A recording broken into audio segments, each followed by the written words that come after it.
There is a fine line between influence and persuasion and manipulation.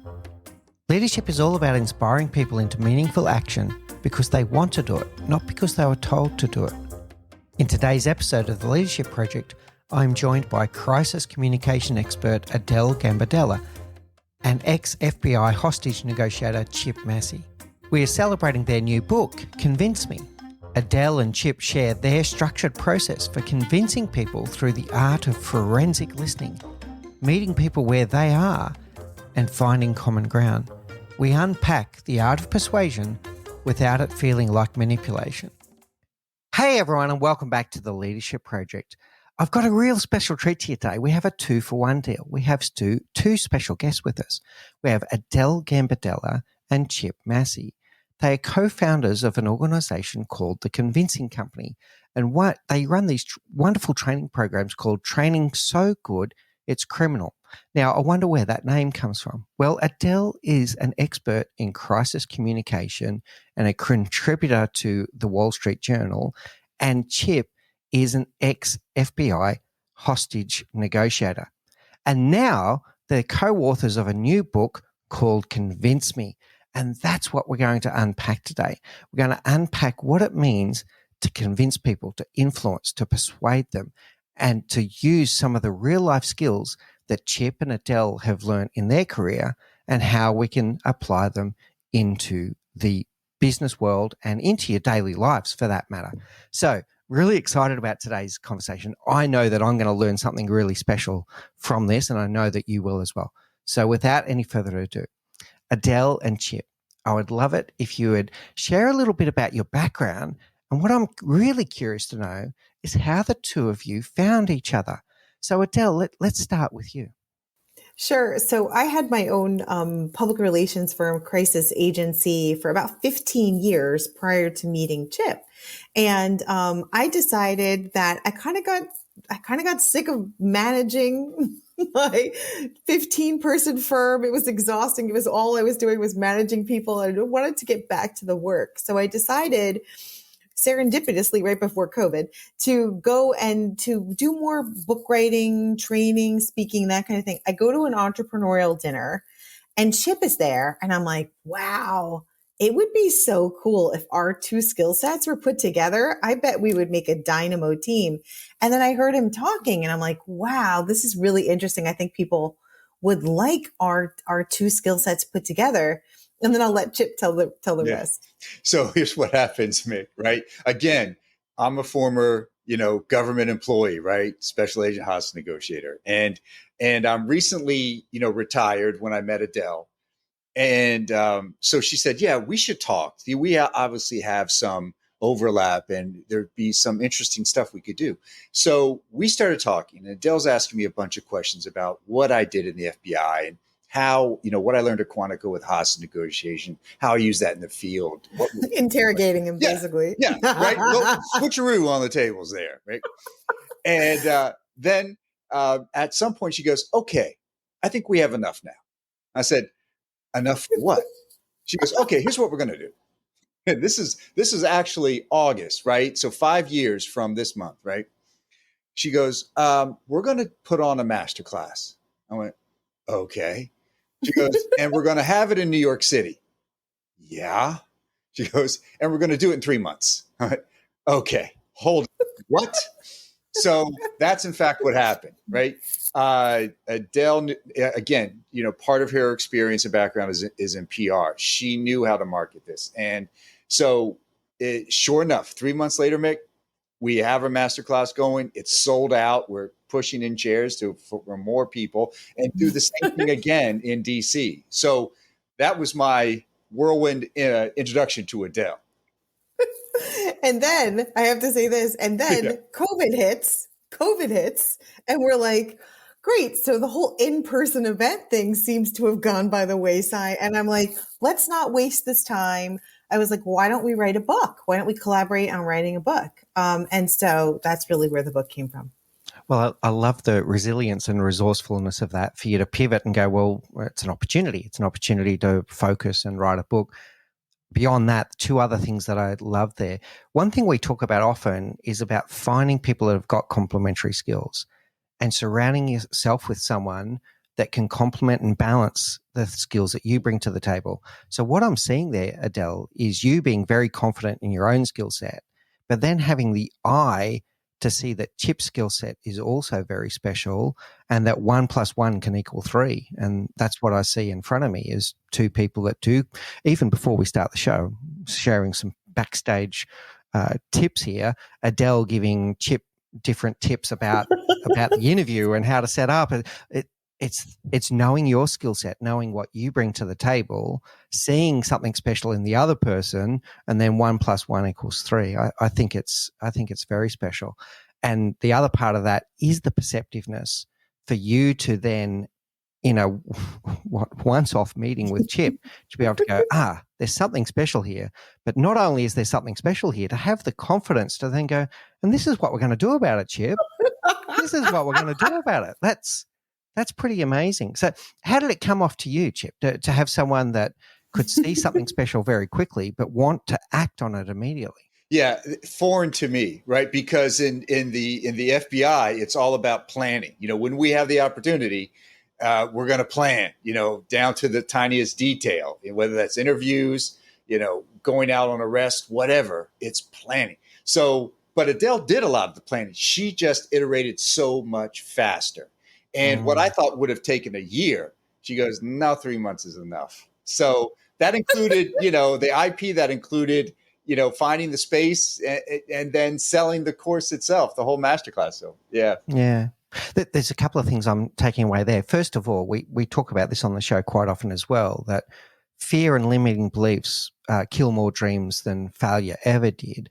And what I see there in Adele, you could have missed that opportunity. You could have gone, that was an interesting conversation, and then reached out to Chip 6 months later, and then you've lost 6 months. Or you might have kicked yourself going, why didn't I say something to that guy at that event that we went to? You didn't let regret come in. You just went, I see something here and I'm going to step forward. So overcoming any fear or limiting beliefs right there. And then what I see is also the decisiveness.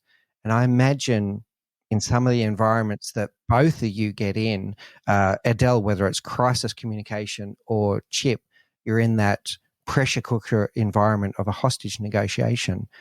The decisiveness, making an action, has to be better sometimes than inaction. Tell me what role this decisiveness comes into both of your work. Let's start with you on this one, Chip. Yeah, and that's really it, Mick, right? That comes from your training, right? We always say you rise to the occasion, but you fall back on your training. It's so true, right? In all military parlance and business, we will fall back to our default. So having that, for me, my background in that experience, knowing what a crisis is like, finding and working with other people within a high functioning team in that kind of, high pressure situation with that kind of stress, you understand it. It's kind of part of the culture. It's part of who you are as an agent hostage negotiator. So all those things give you the ability to move quickly, and what to do, when to do it. And that's the same thing that I saw in Adele, but I'll let her speak to it. We'll be back after a quick break. Are you a business leader who wants to make a difference in the world? You need more than fluency in strategy, marketing, or even sustainability. You must understand how business interacts with society. Hi, I'm the host of Business and Society with Senthil Nathan podcast. In the 30-minute fortnightly episodes, I promise to bring you the best ideas to develop you as a leader who can help shape business as a force for good. Join me as I discuss with some of the world's leading thinkers to understand the role of business and society. Subscribe to the Business and Society with Senthil Nathan podcast.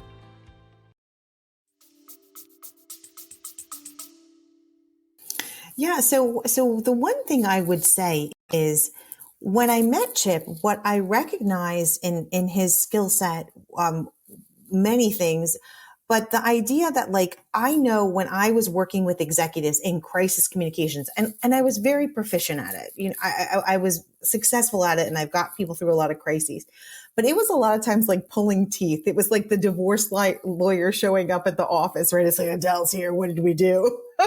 Whereas when I brought Chip on, he helped people really accept more of the changes. He helped them go through a more emotional transformation and not just like do these 5 things because your crisis depends on you doing these 5 things, but taking them through the emotional journey of like, do this one thing because it's going to lead here. Right, Chip? I mean, I just think that was a missing piece because we're not taught how to do that in business school. This is the interesting thing that's sort of missing in a lot of people's leadership abilities is we know how to do it, but do we know how to get other people to do what we want? I mean, that is an entirely different skill set. Most of us are not taught. And it's a missing element that, after Chip came into my firm, people were so much more likely to want to do what we were telling them to do because he took them along and said, we understand you're fearing here. We understand this is unfair. And it was a lot of listening, de-escalation, moving people to decision. And that's just something a lot of us are just not taught how to do. There's 2 really powerful threads there, Adele, that I'd like to unpack. The first one is there is a process there. I'm hearing a process. I'm hearing steps, but I'm hearing that we ignore emotion at our peril, including fear, right? So people acknowledge fear at a much greater rate than what they acknowledge some kind of gain. So they fear more than they appreciate gain.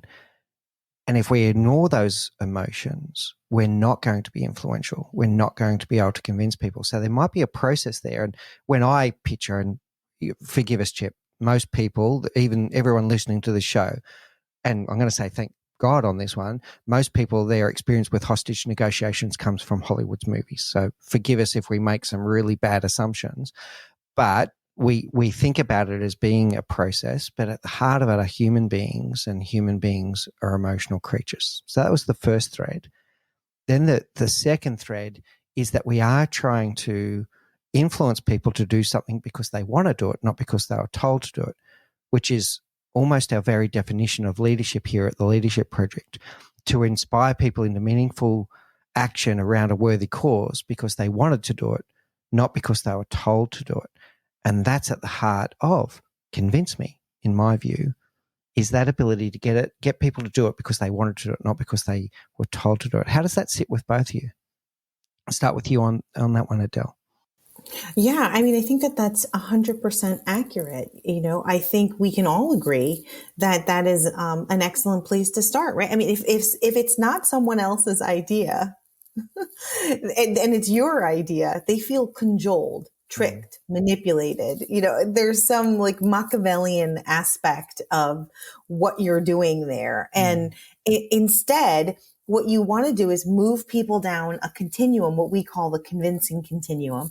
And there's a process to do that. And the one is to start with your point of agreement. You never want to start with your strongest point first, because if you start with your strongest point first, what happens?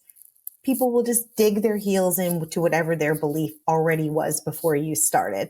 But in journalism, I mean, I started my career in journalism. They always say, start with your strongest point first. It's the lead. It's the who, what, where, when, and why. And then pull the information down that's least important. In a convincing strategy or conversation at work, or even in your personal life, you should start with your point of agreement.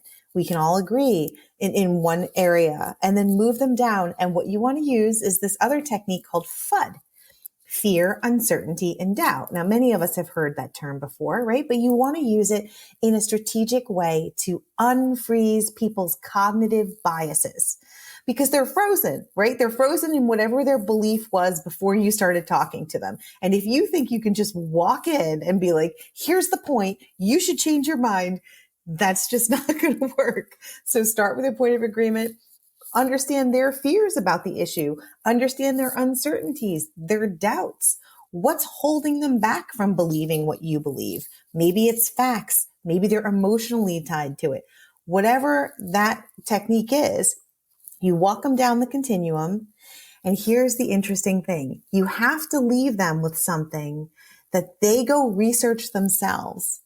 And you have to have the discipline to stop and not take them all the way to their latitude of rejection, but you have to go, listen, go do some more research about this. Check out this blog on it. Check out this wonderful podcast that you can listen to about this subject. And you have to let them start to do their own research, do their own thinking. And then when they come back to you, they're more open to your ideas and your perspective than maybe before. So it's a discipline, though. You have to stop, and most people don't want to stop. That sounded like almost like a masterclass in 3 minutes there, Adele. And there's some really key things I picked up there. One is, if it sounds like their idea, that they're going to build so much more ownership than if it was your idea. I love that. The second part was this continuum, that it is a journey. It's not a one and done, and you can't go to the answer in one go. And one of the things that I want to share back there, Adele, if this is a really big idea, it might be that you've been thinking about this idea for 6 months, but they're hearing about it for the first time. There it is. So not only do we need to start with common ground on something that we both agree on, we also need to meet them where they are, not where you are, because you've been thinking about it for 6 months. Chip, it sounds like that resonated with you. Tell me more about this continuum. Oh, exactly right. And we know you've worked in this space as well, Mick, and are familiar with this stuff. But the idea of starting where somebody is so important, right? Not where you are, not where you want them to be, but where they are. It's so often, and whether you're a sales leader or you're working in client acquisition, whatever that is, everyone has a desire to get that person up to speed quickly, like you were saying. And okay, we got it. You got it. Let's go. Sign, buy, whatever it is. But they're not there yet. And you need to be patient, and you need to bring them along. It's like one of the things that we always say is that for myself as a hostage negotiator, negotiations really is kind of a misnomer in that world. It wasn't, I never negotiated with a person. My job was to convince that person to value what I valued. So they might have started out, Mick, with, I want $20 million and a jet. Like, But by the end of that, it's going to be about, how do I get out of this with my life? That's what they're asking me. That's what they become dependent upon me for. In the very beginning, it's something else entirely. But so it's never a give and take about, okay, how about 15 million and, a prop plane, something like that. It's never going to be that. It's never going to be, all right, you got 7 people in there, tell you what, kill 3, give me back 4, call it a day. Never. So my job is to get that person to value safety, to get to value their life and the people's lives around them, and to surrender to me. But it's like you were saying, it's a process. It's a definite process to make that shift in their minds. I love this, Chip. So the big takeaway there for me was convince them to value the things that I value, but it is a continuum. You're not going to get there in one go.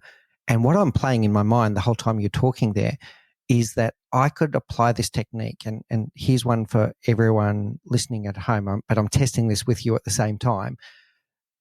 This could be something from the macro level all the way through to something really major and important.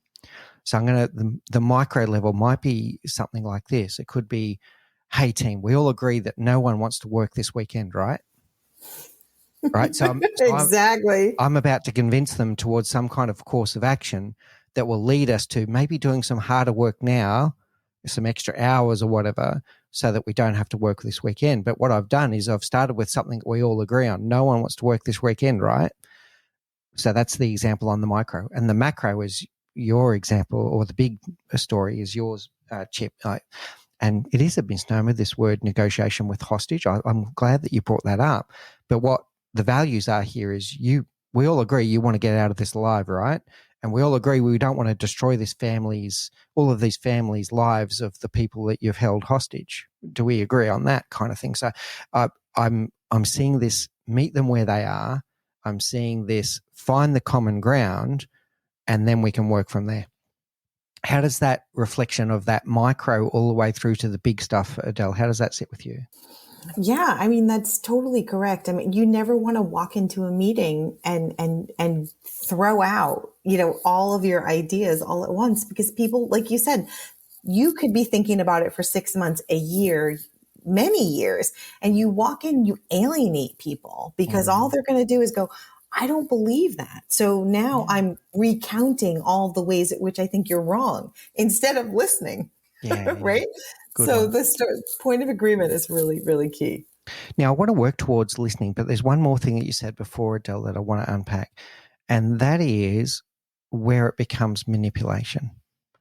So how can we make sure I'm going to say check our own motives even before we start, but in using the techniques that we're going to talk about, how do we make sure that it doesn't come across that we're trying to coerce or manipulate people instead of inspire, persuade, and convince them? So what we always say is you can use a hammer to build a house or to break a window. It depends on your intent, right? So I think what you have to think about is, what is your intention behind your convincing strategies? All of these strategies can be used for good or they can be used for bad. It just really depends on your intent going in. It's not manipulative if you're moving people to a solve that you believe in, that you believe will have their best interests in mind. And certainly, people have used this for ill intent, of course, but we hope that no one listening will be doing that, or we'll send Chip after you. No, I'm kidding. All right. So some key words he said there is that you have their interest in mind, or a collective interest. It's not self-serving. And Yes. the first one would be to check your own motives to make sure you're not being self-serving. And then you've also got to I'm going to use the word there, convince them that what you're talking to them about is in their interest, not just in your interest. Okay. I love it. And I think this is where some of the trust and the bond starts building. And for me, this all has to start with listening, which is what we were hinting towards before. And you have in your book this wonderful term, forensic listening. We've all heard of active listening before. Some of us have heard of deep listening. What is forensic listening? Yeah. So forensic listening is simply the study and analysis of a conversation after it's happened, because we say words leaves clues. So if you think about this, and what we ask people to do when we teach this, and what we've taught this concept across so many different businesses and spectrums, like an international bank, for example, is using this technique throughout their company, and it's simply this: it is listening in 4 respects, and that is through emotion that the person is presenting, the themes they're developing, their body positioning, and their voice, their pitch, tone, and cadence. So what we mean, if we're to unpack just each one just a little bit, so that your listeners can get an idea of what this is, and you can absolutely implement this right now in any conversation that you have. So the first is, let's talk about the emotion. What is it that the person that you're talking to or is engaged in a conversation, it's in a meeting, let's say it's a client call, it's a lecture, whatever it is, what emotion seems to be predominant as they're speaking on that topic? And the next thing you want to look at is, now, what themes are they developing? It could be, the idea here is that if somebody repeats something more than once, it's important to them. And it should be doubly important to you if you're trying to establish a connection to this person. So you need to write that down. What themes are you hearing? The other is the body positioning. And what we say in this, Mick, is that, we're all creatures of movement, and how we interact in our world.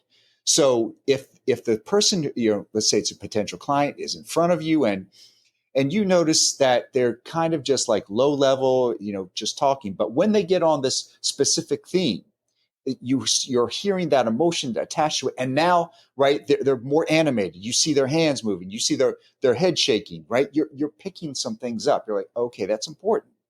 And the other is their voice. And we all know it, right? When we're excited about something, or the rapidity of of our words, and the pace, the tone, everything kind of increases as we're excited. So we're looking at the body language. They're leaning in, right? They're very excited by this, and you might see more hand movement, or they're, again, whatever that is. Theme development. What is it that they're talking about and repeating about? And now you've got an idea about what that conversation's about. And it may not be the reason why they came to you, right? You thought the meeting was about, what is it that your product can do for me? Or what is it that your service can do for us? But what they're really getting to, you notice as they're repeating some things, is how dependable are you? Are you the kind of person that just kind of fades out when things get rough, or we have an issue with deliverables and you're not around and I can't get a hold of you? So those are the kind of things, if you put them together, you actually are pulling out something that's different from the intention of the meeting originally. And what you can do with that, Mick, is, let's say 2 weeks from now, after you've had that meeting, you go back to that person because you've taken notes, you figured it out what it is. This is that implementation thing that everybody who's listening should definitely pay attention to. Yeah. And now you're going to say, we call this targeted validation.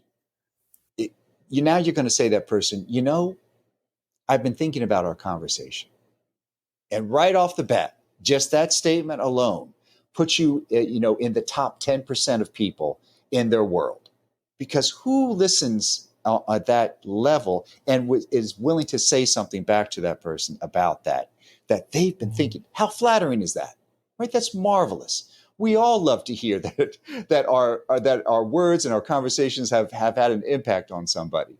And the next thing you're going to say is, I know we were meeting about, what our service could do for you and your company, but I got a sense that, you were really searching in, and maybe you had a bad experience with a past vendor who wasn't wasn't dependable in the way that you needed.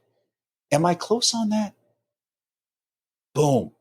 And then what you use that for is when they're like, yeah, that's a big deal. You're like, I heard you. And I just want you to know that I went back to my team and I said, it doesn't matter when that we have the best product or we have the best service out there. If our client can't depend on us to be there through the thick and thin, we're no good. So I asked my entire team to double down on that concept and to let people know and to show our track record and to show them that we're there. I mean, that's huge, right? First of all, you're telling that person what you said resonated inside of me. I then did something about that. I went back to my team. We did some talking.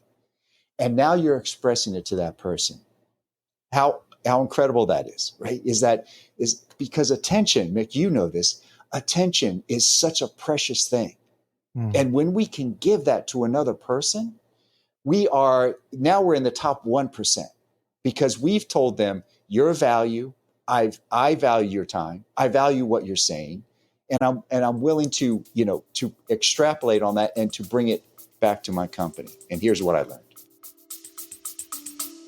We'll be back after a quick break. If you're a private practice owner, here's why you want to hire virtual assistants. Virtual assistants not only can perform all of the non-clinical responsibilities by supporting or replacing your current team, but they can do it at a fraction of the cost, all while improving the patient care experience. Virtual Rockstar was created for private practice owners by a private practice owner who wants to help you gain greater profitability and freedom. We'll teach you how to work with virtual assistants, all while helping bring a family out of poverty. Visit www.virtualrockstar.com today to learn more and book your free discovery call at www.virtualrockstar.com.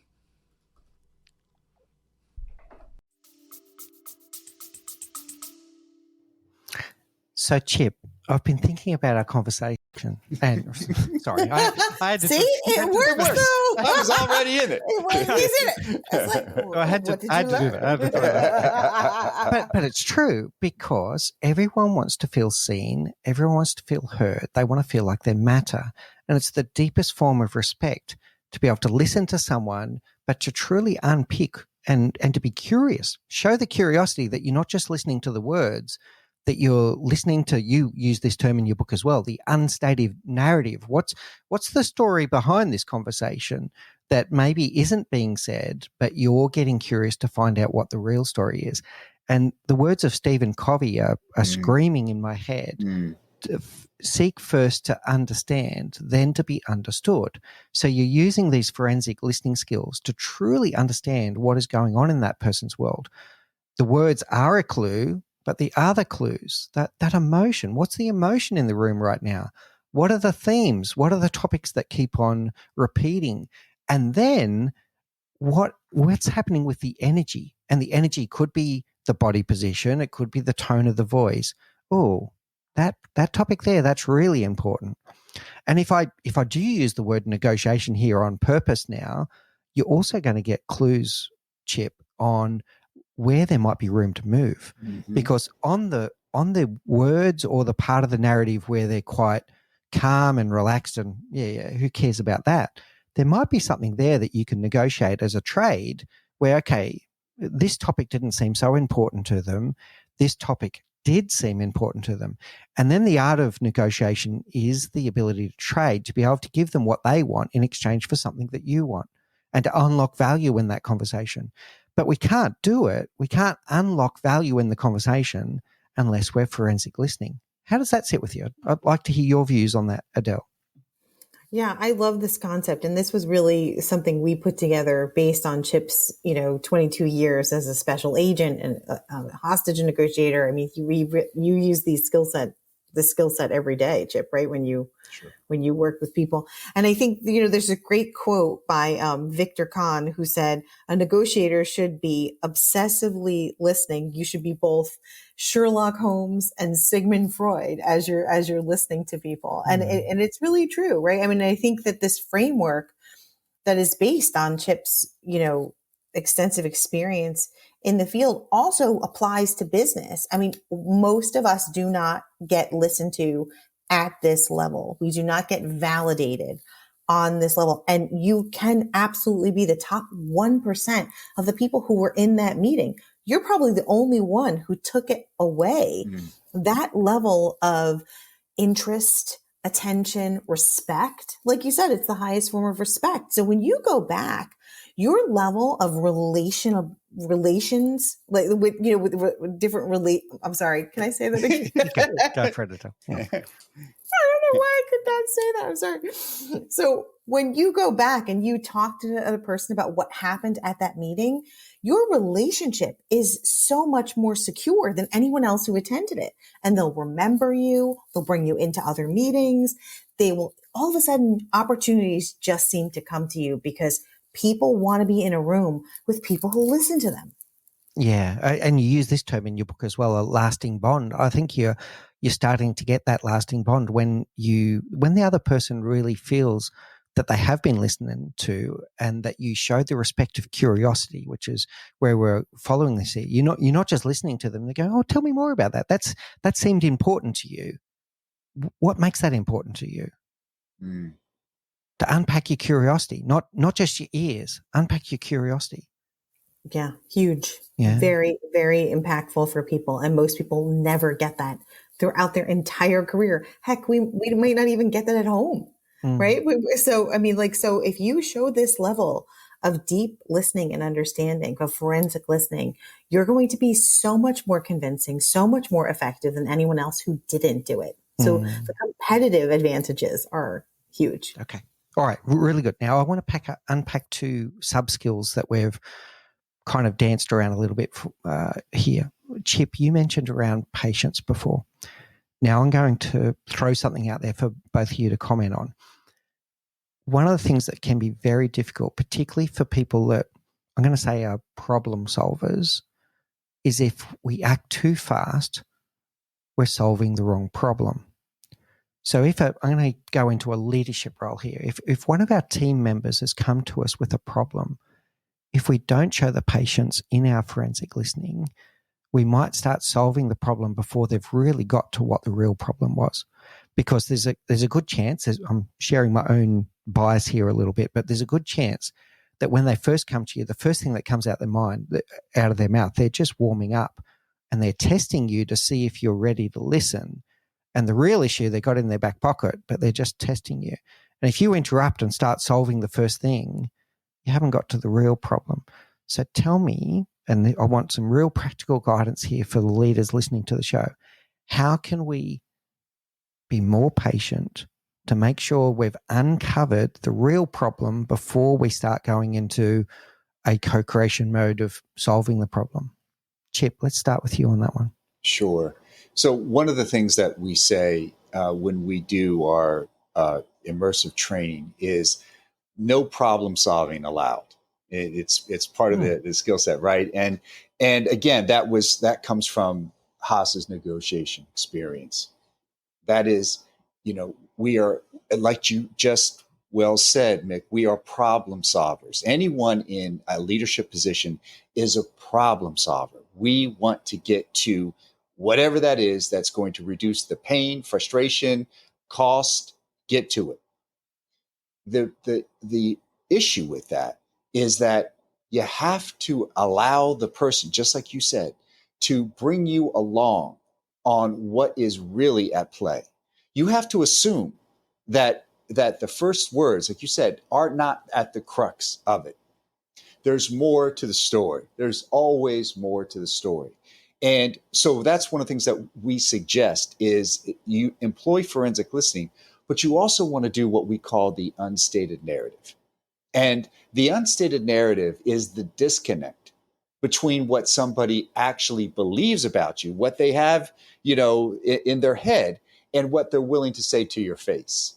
So we all have that. We have to have that in our society today. Otherwise, right, there would be mass violence out there. But if you can understand another person, and when we say that, what we're saying is, if you can get close to what those holdbacks are, what they might be reticent about, why they're not willing to sign just yet, or as you said, team member comes in, leadership comes into you, and there's a problem, but you feel like there's more to the story. So what are you going to do? You're going to ask more questions. You're going to ask them to tell you, right? Instead of going in, and we all have people that talk over us, right? We've all known that person that says, yeah, here's my idea. Here's what we're going to do. Right? And they've just completely marginalized us. Well, this is your chance to bring that person in and to, show one that you value them, their time, and what they have to say.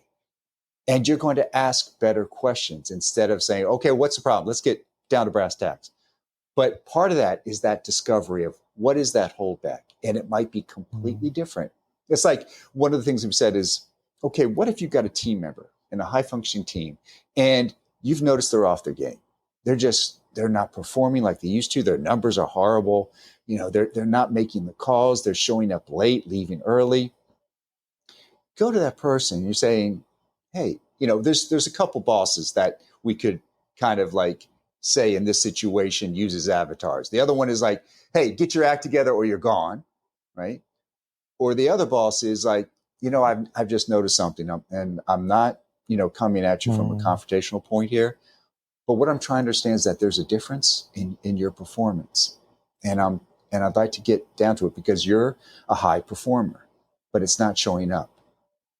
And what might have been like, yeah, I'm distracted, whatever, I'm going to get back to it, boss. Don't worry about it, just was off my game. But if you've got the boss who's listening with empathy and who's willing to, be tough and fair, then they're going to come at that person from a different perspective. And what you possibly could find out is that, he's dealing with a sick parent at home who has dementia. And Alzheimer's is in effect, and they're struggling to try to find care for them. And there's reasons, in other words, right? Some people, okay, they're just not performing and they need to change. But other people, there might be a better reason for it. Really good, Chip. And there's a few things I'm taking away from that one. First one is to think about, we've all had leaders on that spectrum, from the very directive through to the curious and empathetic. Think about how that felt. Mm-hmm. Think about how that felt when you're on the receiving end. And that might be a little hint to you as to, who do you want to be?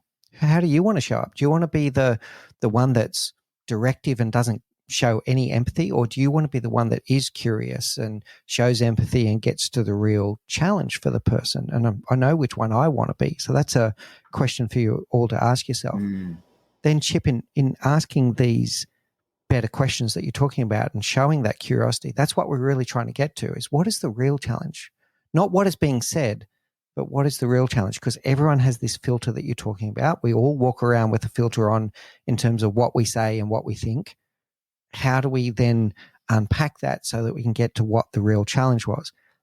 And my curiosity that I want to follow here, Chip, is quite often it could be something related to identity or ego. So this is my question for you, is how do we then get to that where the real challenge for them may not be the action that we're about to take or the deal that we're about to sign? It might be, what does it say about them? What does it say about them as a human being if they agree to this action or they agree to this deal? So now we're getting to identity, ego, and the emotion of what's not being said. How does that sit with you, Chip? Yes. No, exactly. Is that you have to create the space that makes that person feel okay to share that. So, one of the things, it was interesting. We were at a conference and I was listening to a person that had a lot of experience negotiating with unions.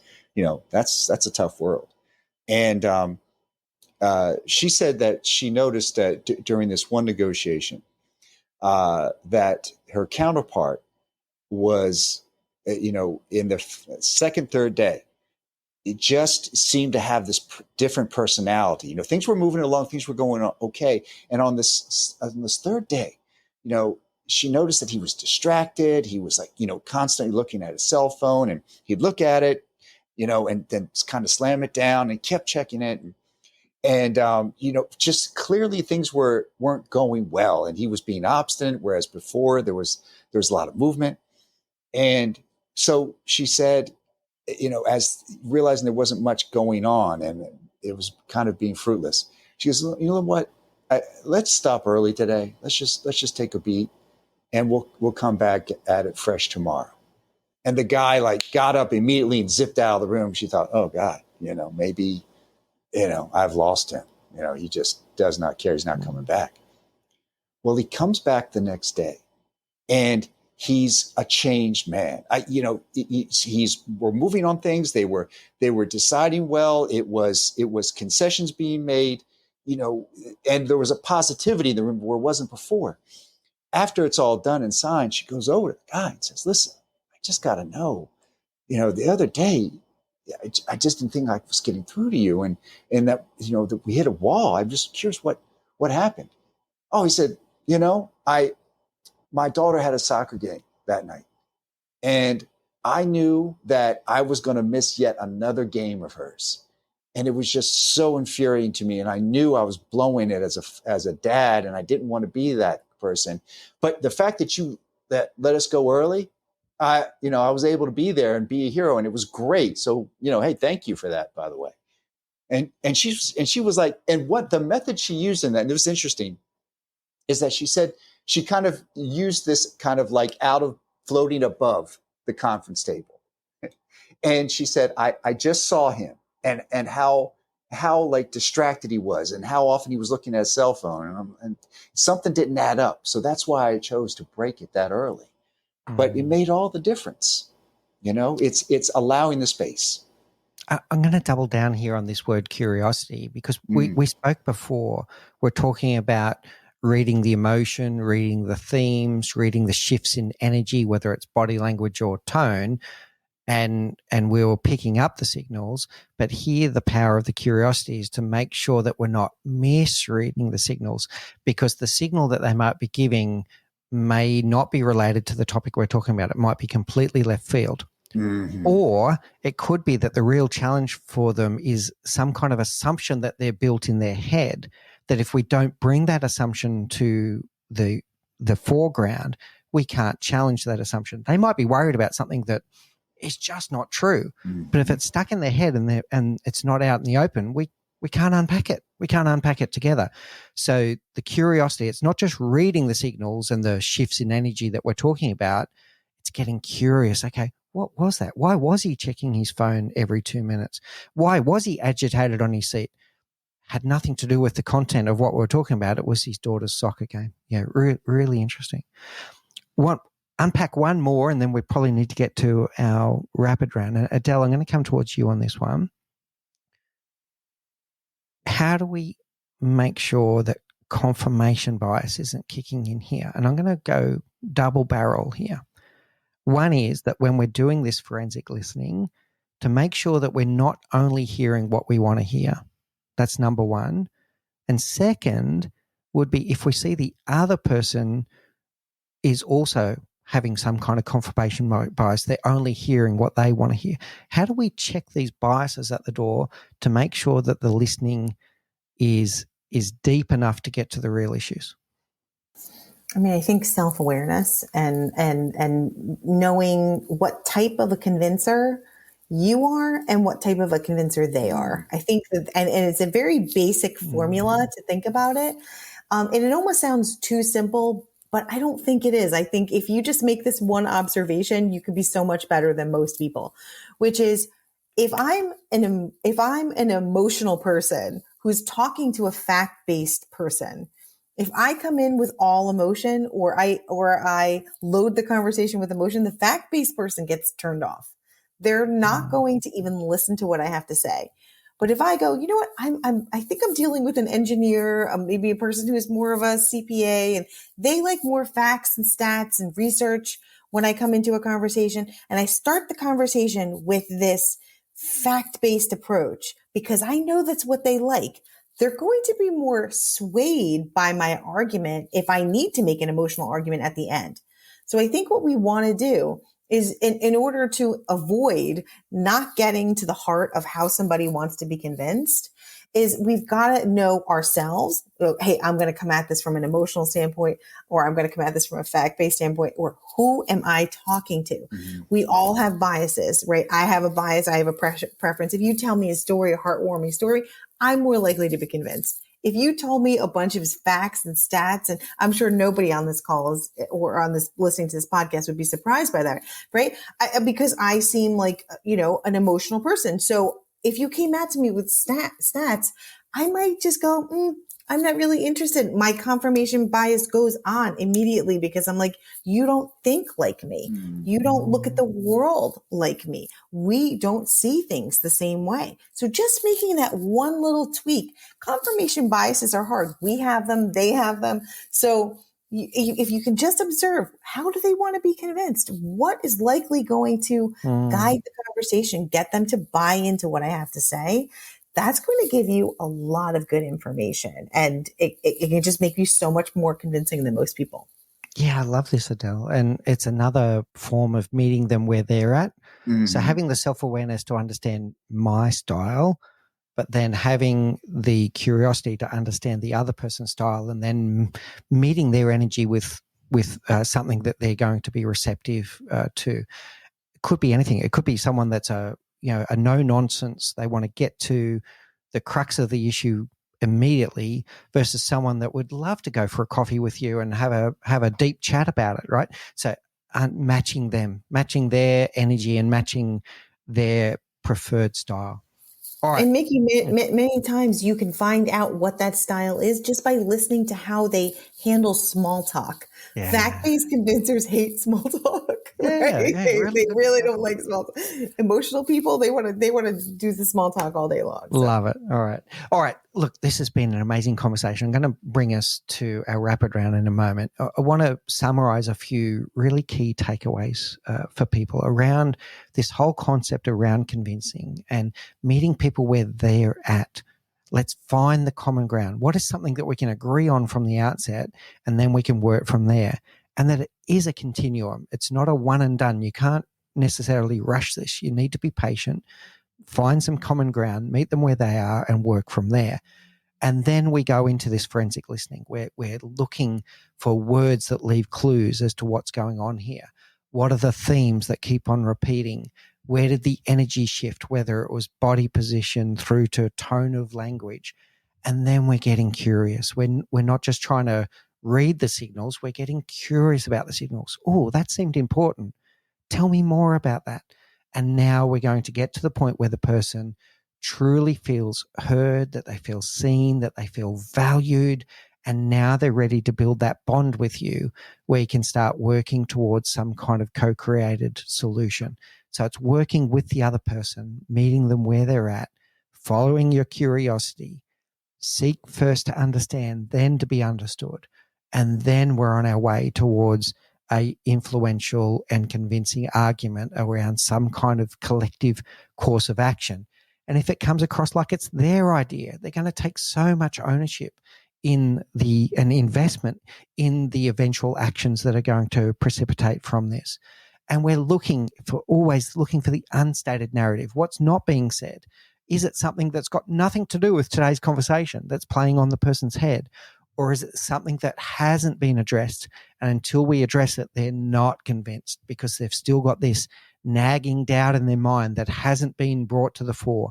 And unless we're curious, we're not going to unpack that. It's going to stay as an inner narrative inside their mind that's going to prevent them from taking action unless we can bring it to the surface. And I'm going to say something that both of you hinted towards. The skills that we're talking about in today's discussion, team, this is 1% stuff. Mm-hmm. This is 1%. The 1% of people in the world can do this. And if you can master this, you're going to go to the top of the ladder for these people that want to do business with you, that want to have personal relationships with you, that want to follow you as a leader if you can unpack these skills. Mm. All right. So Chip and Adele, I've absolutely loved this conversation. I want to now take us to our rapid round. These are the same 4 questions that we ask all of our guests. And Adele, I'll start with you. Oh no! What? I just got in here. Go. What's the one thing you know now that you wish you knew when you were 20? Oh, God, there's so much to that. I think that I will be a success. I think you spend so much of your 20s just worrying whether or not you're going to make it. Yeah. You know? Okay. Yeah. Yeah, good one. All right. Thank you, Adele. And I mean, all of that anxiety doesn't change anything, right? So no, yeah. It doesn't help. Yeah, it doesn't help. All right. Yeah. Chip, what's the one thing you know now that you wish you knew when you were 20? And I think that's it. It's simply, it's okay not to know everything. You know, when I first started in the bureau, it was crushing to be new because you're surrounded by all these older, experienced agents, and they ask you, it's like, so how many years in you have? And if, let's say I was like under a year, I would mumble, I would say different things, but I have experience on the outside of other things. Yeah. It's okay. It's okay not to know it, and asking questions like like the concept you keep touching back on is curiosity. It's great. It's an advantage. Awesome. All right. Brilliant, Chip. What's your favorite book? As co-authors of a wonderful new book, Convince Me, what's your favorite book, Chip?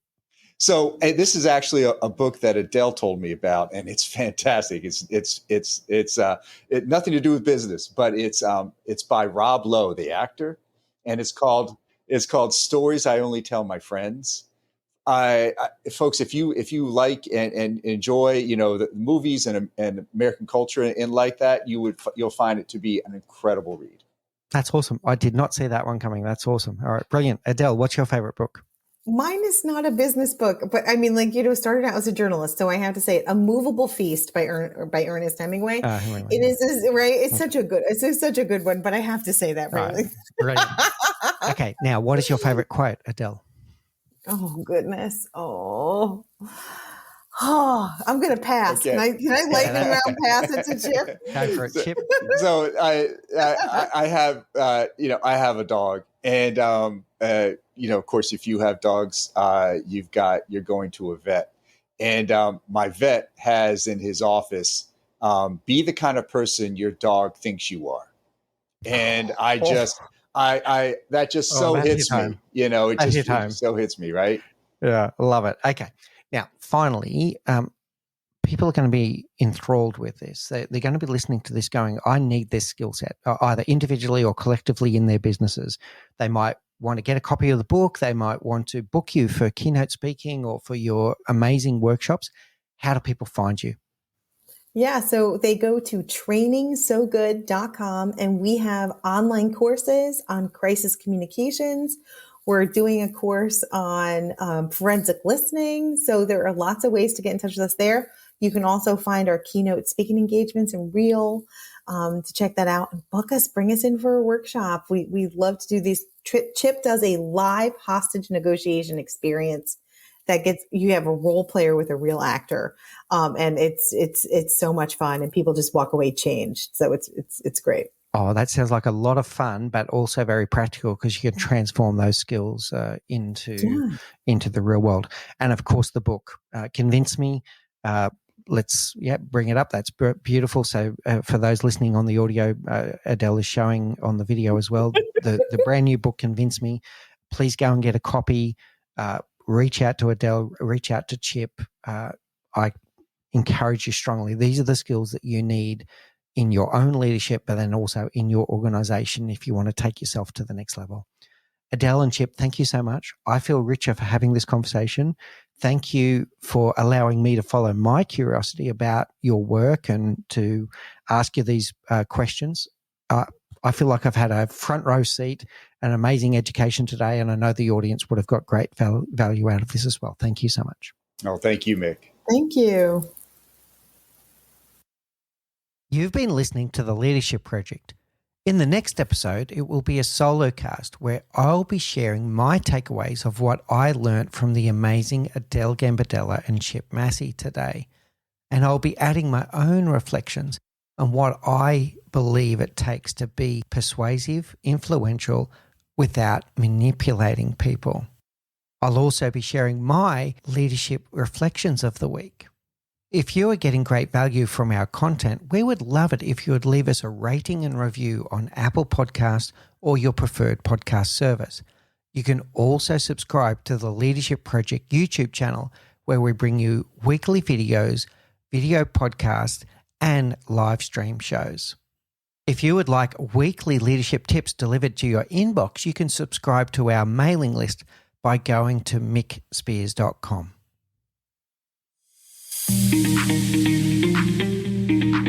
Thank you for listening to The Leadership Project at mickspears.com. A huge call out to Faris Sadek for his video editing of all of our video content, and to all of the team at TLP. Joanne Goes On, Gerald Calabo, and my amazing wife, Say Spears. I could not do this show without you.